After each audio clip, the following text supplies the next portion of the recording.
Miss Andrea Mosey, Apollo Sample Lead Processor at NASA Johnson Space Center.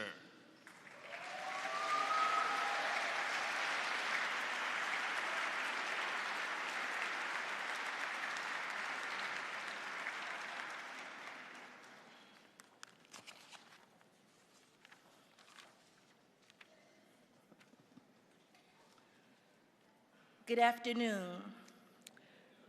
It is quite an honor and a privilege to be here representing the many women of Apollo and the space program who dedicated their lives and talent to making sure the sky is never the limit. Thank you, Honorable Speaker Johnson, Honorable Leader Jeffries, the late Congresswoman Eddie Bernice Johnson, and all the members of Congress here today for NASA's widespread bipartisan support.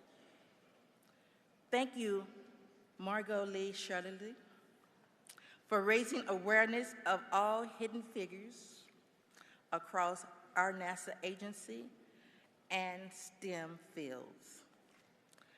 Thank you, Administrator Nelson, Johnson Space Center Director Watts, the families of Ms. Jackson, Ms. Vaughn, Ms. Johnson, and Dr. Darden, my family, and all my colleagues who are here today to help celebrate this wonderful occasion. Thank you for intentionally seeking diverse opinions for solutions to humanity's challenges of living off the planet. I have had the honor of working at NASA since the 10th grade as an intern during the Apollo missions.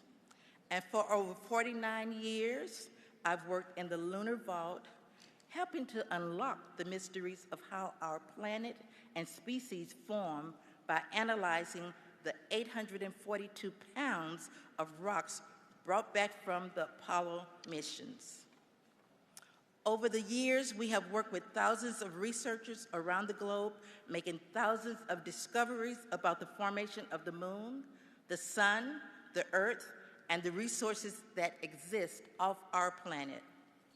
I thank Congress for its continued support enabling the first woman and the first person of color to bring back samples from the poles of the moon, from Mars, and across the universe, inspiring a generation and providing opportunities for people more representative of the way our country looks to understand humanity's place in the universe. Thank you so very much for this wonderful opportunity on behalf of all the women of Apollo and across NASA. God bless you.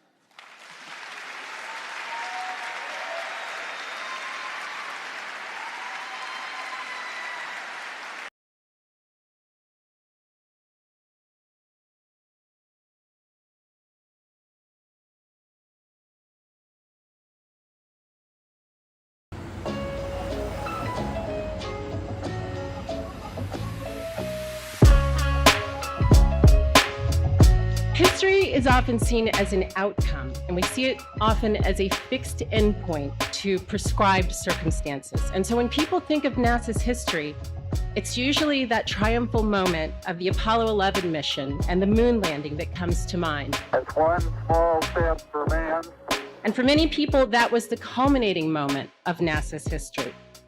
Hidden Figures, however, is not about the end of the story, but it's about the beginning of the story.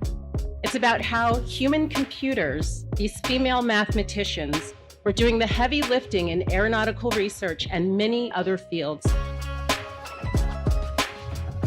Hidden Figures is also about how Black women combated the quotidian humiliation of racism through perseverance and through mathematical talent. And it's about how women of all backgrounds proved that not only are women good at math, sometimes they are the best at math. And most of all, Hidden Figures is about taking off our blinders and recognizing the contributions of the unseen individuals who were there at the beginning of the story and whose persistence and whose courage have delivered us to where we are today. So may this street, Hidden Figures Way, remind us, and to everyone who walks here and who comes to this building, of the standard that was set by these women, with their commitment to science and their embodiment of the values of equality, of justice, and humanity. Let it also remind us of the Hidden Figures way, which is to open our eyes to the contributions of the people around us so that their names too are the ones that we remember at the end of the story. By writing the truest and the most complete vision of our collective past, we open the door to a more powerful vision of our shared future.